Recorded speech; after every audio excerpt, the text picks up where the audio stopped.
Well, my name is William Lloyd, and I am a bone, antler, and ivory carver from Idaho Falls, Idaho. And I carve bone, antler, and ivory, and anything else that'll hold still long enough. So that's what I do. So what is this thing? What are we looking at? It's Carnunos, the ancient Celtic god, and he's carved in moose antler. There's a demigod, which is a horned serpent, which is always seen with him. And Carnunos was the antler god of the hunt and of fertility.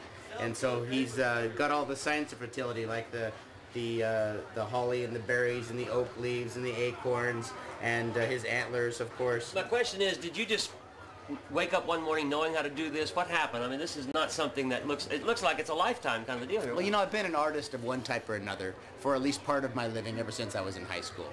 You know, I started off doing drawings. I illustrated a book for a local artist when I was a junior in high school, and that was kind of fun, and with cartoons. And so later in my life, after I got divorced at one point in my life, and I was out of a job and had no money and owed back rent, and I went to a mountain man rendezvous, and there was a guy there who had an antler-handled knife with an eagle carved in the end of the handle.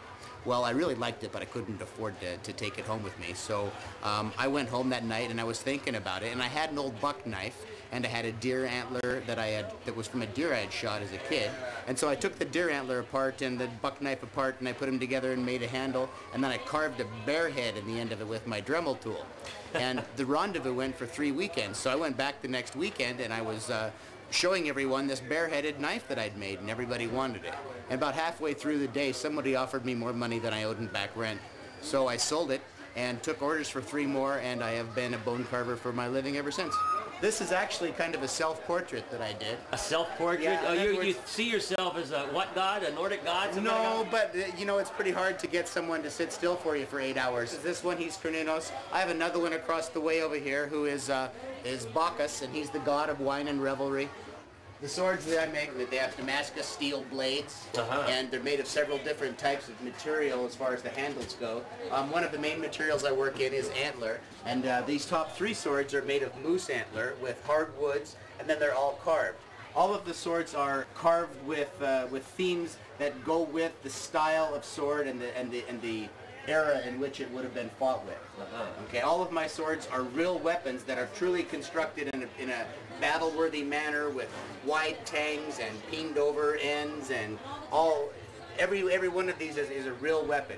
This piece right here is based on a German hunting sword, and that German hunting sword was based on ancient Roman sculpture. I'm going to pick this piece up and I'm going to turn the pommel. I'm very, very proud of this particular pommel, and I'm just going to turn it very slowly.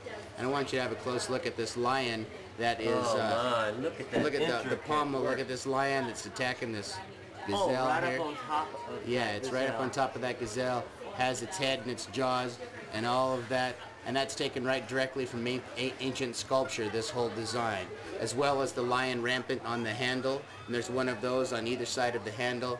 The different antler pieces are interspersed with Baltic amber and African blackwood, and then the piece has been set with onyx stones. The crossguard is also antler carved with the other lion faces. Another sword I want to point out is this bottom sword. This last year in 2004, I went to the Atlanta Blade Show, which is the largest sword and knife show in the country, in the world actually. And I entered this sword in the competition against all of the best sword makers in the country. Kevin Cashin, Vince Evans, Daniel Watson, all those people who I am inspired by. And this particular sword, my first year at the show, won Best Sword of Show. Here's the trophy that the sword won right there, which is I'm very, very proud of. Now, does it make that sword go up in value? It does, and here's that sword published in Blade magazine. Oh my. Okay, so there's me and my sword in this issue of Blade magazine. Now, if I still own it, this is the sword that I'm going to enter in the sword competition which one is this year. Which one is this? This one is an ivory hilted rapier based on ivory carvings carved in an ivory game platter by Mauscher in 1620. Oh my! Is that guard, the hand guard? Is that ivory as well? That's all antique elephant ivory. They're carved from an elephant tusk that's over 100 years old that I bought at an antique store in Texas. Oh my goodness! Yeah, that is absolutely unbelievably gorgeous. And if you pay attention to the scenes on the cup right here, there's one on each side. One of them has Pan chasing a woman in the reeds, and on the other side you have Carnunos with the woman in the bath. You just turn that back around and let you see the other side again. Okay, and then if we turn the sword this way, you can see this is Perseus, and Perseus has the Medusa head shield, and he's borrowed Hermes' wings, and he has the lance here, and he is fighting with the Kraken, or the dragon there. You see him?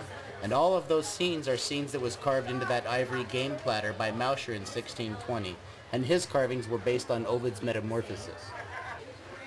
Are you having more people coming to the festival buying pieces like this for their costume? Well, yeah, they buy them for their costumes, but more than that is that I'm becoming well known as an artist, and my sculpture and my pieces are being collected as collectible fine art and sculpture.